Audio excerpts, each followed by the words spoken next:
Qu'est-ce que tu fous là, Antoine? Là, j'essaye de fermer ce putain de rideau. Il va falloir que je m'entraîne à quitter cette salle. D'ailleurs, je vais aller voir la nouvelle pour voir où on en est. Je pense que tu vas venir avec moi.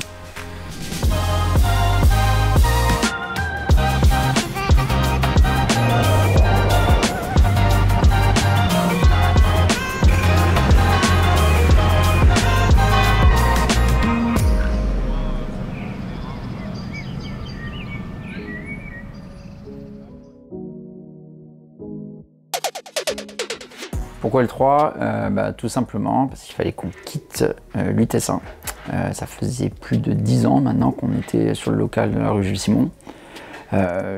Pendant la période Covid, il y a eu un changement de propriétaire. Et sur ce changement de proprio, pour être totalement honnête, je pense que l'ancien propriétaire, vu qu'on était fermé avec le Covid, a vendu le local au nouveau propriétaire en leur disant ils réouvriront jamais. Sauf que 2025, on est toujours là, quoi. Donc c'est pour ça que le propriétaire actuel, il a fait comprendre que ce serait bien qu'on parte quand même. Il a été honnêtement hyper cool avec nous, hein, il n'y a aucun souci. D'ailleurs, on va être totalement transparent aussi là-dessus, parce que pour le coup, l'UTS 1, on souhaitait quand même clairement partir. Alors pas forcément, on calculait pas le timing, mais on cherchait, voir plus grand, avoir moins de nuisances avec les voisins, parce que le local, il est vraiment hyper mal foutu. Donc trouver un truc dans Paris qui embête pas trop les voisins et où on peut pratiquer notre crossfit librement, on va dire plutôt sainement, c'est pas forcément évident.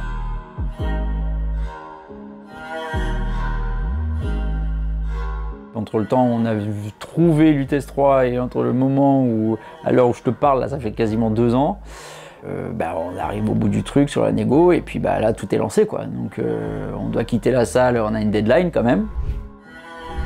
Mais on va se retrouver sur l'UTS 3, j'espère, pour la rentrée 2025, quoi.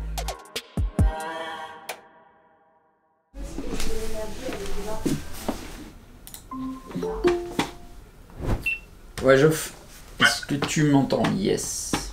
Bon, ça va déjà? Ouais, et toi? Bah écoute, ouais, un peu dans le jus.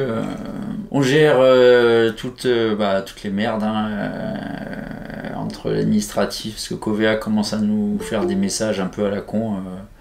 En gros, ils nous réclament des garanties, alors que normalement ça devait être fin juin qu'on devait les verser, tu vois. Bon, peu importe, c'est pas très grave. Où est-ce que t'en es, toi? On est sur les... En gros, ce qu'on attend pour commencer, c'est d'avoir les chiffrages de manière globale. Pas attaquer avec un truc bancal. Quand on va attaquer en gros le chantier, il faut que je fasse ce qu'on appelle une visite d'inspection commune. Qui fait assigner un devis normalement pour le mec qu'on appelle le SPS qui gère la sécurité sur le chantier. Ok. Je lui présente chaque sous-traitant qu'on va avoir, identifié, avec ses papiers en règle, etc., ses assurances, et c'est lui qui lance ce truc-là. Ok. Donc tant que j'ai pas toutes mes boîtes autour qui sont choisies, je peux pas faire ce truc-là. Quand est-ce que tu auras une date sûre de début de chantier? En vrai, je sais pas si j'aurai une date sûre de début de chantier. Il y a un moment où je vais te dire j'attaque demain, quoi. Pas comme vous m'avez fait avec les clés, en fait, ça va être ça. Parce que je peux pas te dire j'attaque le 15 juin, parce qu'en vrai, je sais pas. Si j'ai les trucs le 8, j'attaque le 8, tu vois. Oui, ok, d'accord. Donc, moi, mon seul truc, c'est de me dire que moi, je contracte avec les gars de mon côté, mais avant ça, il faut que je sois sûr que pour vous, on soit ok, tu vois, mon budget, ça. Je peux pas engager des frais en votre nom sans avoir un atterrissage global. Le projet, c'est même pas pour nous jeter, pour faire style qu'on est des putains ambitieux, mais le projet il est énorme. C'est un truc de malade. En fait, en termes de surface, en termes de complexité de la structure du bâtiment, car c'est un peu, on va dire, un peu la même configuration que la deuxième salle dans laquelle on est à l'heure actuelle. Il y a un rez-de-chaussée qui est petit, mais qui doit correspondre à 10% de la surface. Et en fait, il y a un sous-sol qui est avec des entresols. Enfin, il y a presque 3 espaces de pratique et demi potentiels. Au moment où moi j'ai visité le local, je me suis dit ouais, ça serait une salle incroyable et tout. Après, dès que tu commences à mettre les chiffres, tu te dis mais là on parle d'un projet qui est quasiment 1 million d'euros. Hein. Donc pour te donner un ordre d'idée, même si bon, entre-temps il y a l'inflation, tout ce que tu veux, mais l'UTS 1, le budget de base, c'est 110 000 euros. Donc bon, c'est quand même pas rien. Même pour l'entreprise, en termes de développement, d'ambition, on est passé dans une autre dimension, quoi. Parce que, enfin, on est en train de passer dans une autre dimension. Parce que concrètement, il faut staffer, pas uniquement en termes de coach, il faut staffer pour avoir quelqu'un à l'accueil, il faut staffer pour avoir une équipe commerciale. Même avec vous, là, on est en train de constituer une équipe de com. Enfin, je veux dire, je faisais quasiment tout avec mon frère sur le projet, quoi. On faisait les ouvriers, on faisait les créateurs, on faisait, enfin, là, vu l'ambition qu'il y a, vu le potentiel qu'il y a, on rentre vraiment dans une autre dimension, parce que forcément le premier truc qu'on t'expose, c'est le coût des travaux, les délais, les enjeux financiers, enfin, tout ça. Mais il y a aussi toute la phase sociale, ressources humaines. Là, c'est une autre dimension pour nous, quoi. Pour le coup, on est déjà une grosse équipe, on est 13 coachs. Très très vite, je pense qu'on va devoir presque doubler ça. Ok, très bien. Je pousse avec les jambes, je serre les fesses comme si je voulais sauter vers l'eau. Votre barre va décoller toute seule. Ici, là, engagez bien votre fessier pour monter. Je veux pas vous voir comme ça en train de faire la ballon. 3, 2, 1, allez. Moi, c'est Lucas Witt. Je suis coach à Lutèce depuis le début, depuis 2014. Sincèrement, la fermeture de L1, ça me fait pas grand-chose dans le sens où le projet Lutèce 3 me hype tellement que j'en oublie un peu la fermeture de notre première salle. Bon, c'est sûr qu'il y a beaucoup de souvenirs sur notre première salle, sur notre bébé. Maintenant, je suis vraiment très pragmatique sur le fait que moi, je suis intéressé par développer notre offre, notre coaching, notre communauté. Comment ça va s'articuler? Ça, c'est une autre question, parce qu'il faut quand même répondre à une demande à l'heure actuelle. Entre les deux box, là, si tu prends l'instant T, c'est toujours blindé très tôt le matin, tard le soir. Enfin, c'est la guerre pour avoir des places, malgré tous les systèmes qu'on a mis en place. C'est quand même galère d'avoir des places. Donc déjà, dans un premier temps, plus de places. Je pense qu'on va se retrouver les premiers mois d'ouverture avec des cours à moitié remplis. Mais tant mieux, hein, qualité de coaching sera encore plus importante. Nous, on est sur du small group, donc des groupes de 12 personnes. Donc on sait qu'on a un niveau de coaching et d'attention de coach par athlète qui est assez élevé par rapport à 2 salles. Après, on a notre méthodologie où on va intégrer plus de skills, plus de travail de force, de renfort, etc. Et pas juste faire un metcon. Mais encore une fois, ça c'est propre à chaque salle. J'ai des idées, en tout cas en termes de cours. Je me fais accompagner par le staff aussi là-dessus, parce que j'ai besoin d'avoir leur avis. Mais c'est sûr qu'avec un espace comme ça, je pense que j'ai même pas encore imaginé tout ce qu'on pouvait faire à pleine capacité, et surtout en termes d'événementiel.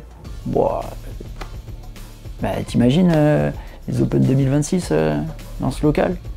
C'est un truc de malade. Enfin, je pense, sauf si le père Castro nous sort un truc improbable en termes de matériel, mais c'est la première fois, en tout cas dans les licences de Lutèce, pour une boxe parisienne, et parce que dans des grandes villes, il y a toujours cette complexité, soit d'espace, soit de nuisance, tout ce que tu veux. Là, on peut tout faire.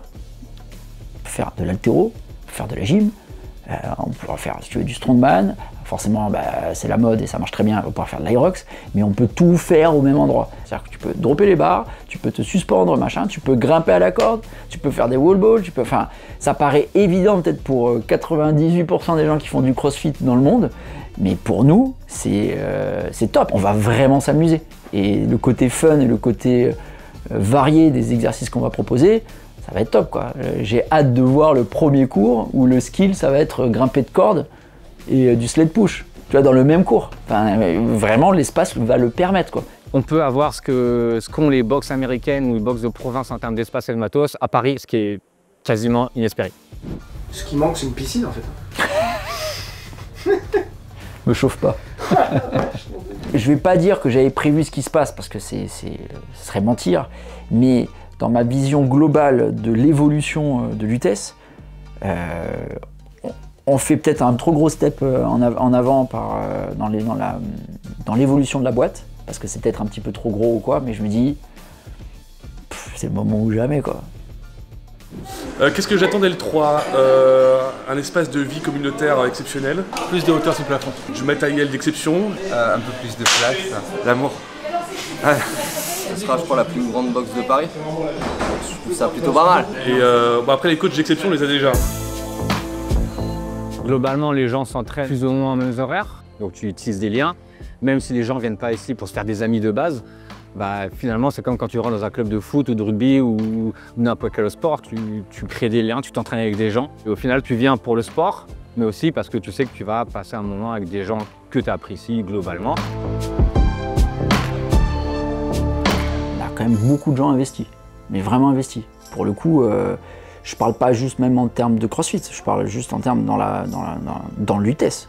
On a des gens qui kiffent vraiment ça. Ça fait 10 ans qu'on existe, la communauté elle a évolué, hein. On a commencé sur les quais, il y en a plein qui sont plus là à l'heure actuelle, bon, il y en a quelques-uns qui sont encore là, mais la communauté a changé, mais on a, je sais pas, je pense que c'est le CrossFit qui crée ça, on a cette chance-là, mais moi qui suis pas forcément de Paris à la base, je suis fasciné de voir dans une salle comme ici, de voir une communauté, je dis pas que tout le monde l'est, mais je veux dire, on a des gens qui sont vraiment investis, alors qu'on est dans une ville où chacun pense qu'à sa tronche.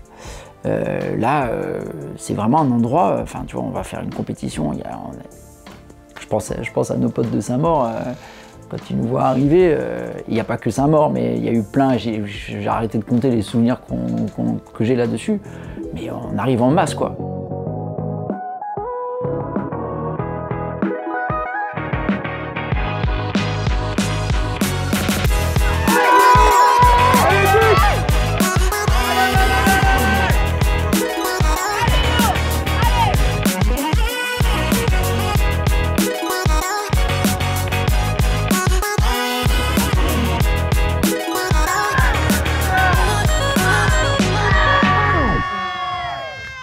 J'aimerais que l'aventure Lutèce, comme elle a commencé, en termes d'authenticité, en termes de...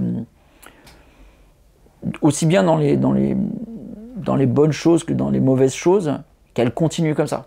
Et je pense pas que la taille va dénaturer ce truc-là, c'est à nous de faire le taf là-dessus pour qu'on puisse le garder, mais cette identité qu'on a, en tout cas ce côté familial et peut-être un peu trop passionné ou peut-être un petit peu trop conquérant, je veux dire, dans notre approche de l'activité, parce que ce soit les coachs, que ce soit les adhérents, on croit en la méthodologie. 10 ans après, on y croit encore, dur comme fer. Enfin, bien sûr, il y a des hauts et des bas dans la pratique, mais enfin, ça marche quoi.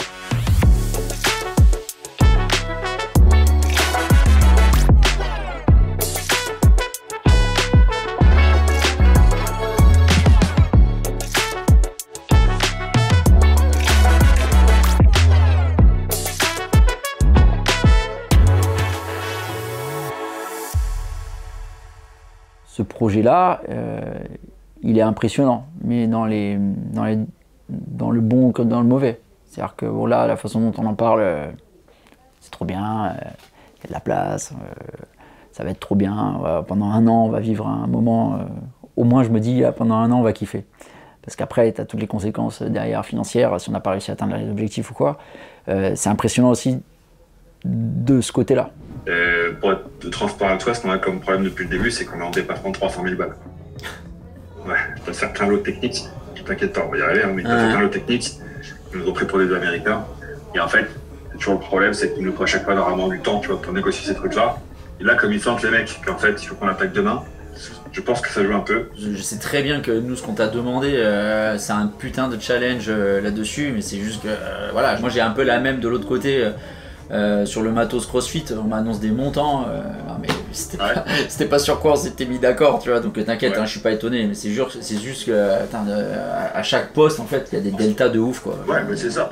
Le problème que j'ai moi, c'est pas trop tard, je suis habitué si tu veux, c'est mon job aussi de réussir à attirer tout le monde, trouver le meilleur, mais le problème c'est le temps, tu vois. Heureusement que j'ai mon frère avec moi pour certains trucs, parce qu'il me permet de me décharger un peu de ce stress.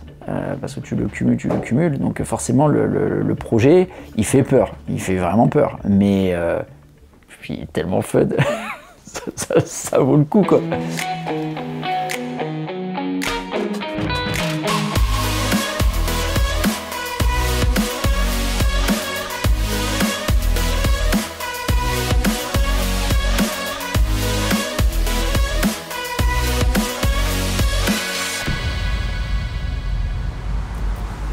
T'es prêt? Allez, viens. Alors, hola a todos y a todas. On saura très vite si on était trop ambitieux ou pas. Ça va les cheveux? Les cheveux, c'est parfait. S'ils peuvent nous faire une garderie aussi à l'UTS 3, parce que pour l'instant j'ai que 2 gosses, je compte en faire encore 2 ou 3. Donc je sais que c'est déjà une grande garderie avec les mondes, mais moi j'ai des gosses à caser. Voilà, donc si jamais c'est possible, ce serait exceptionnel.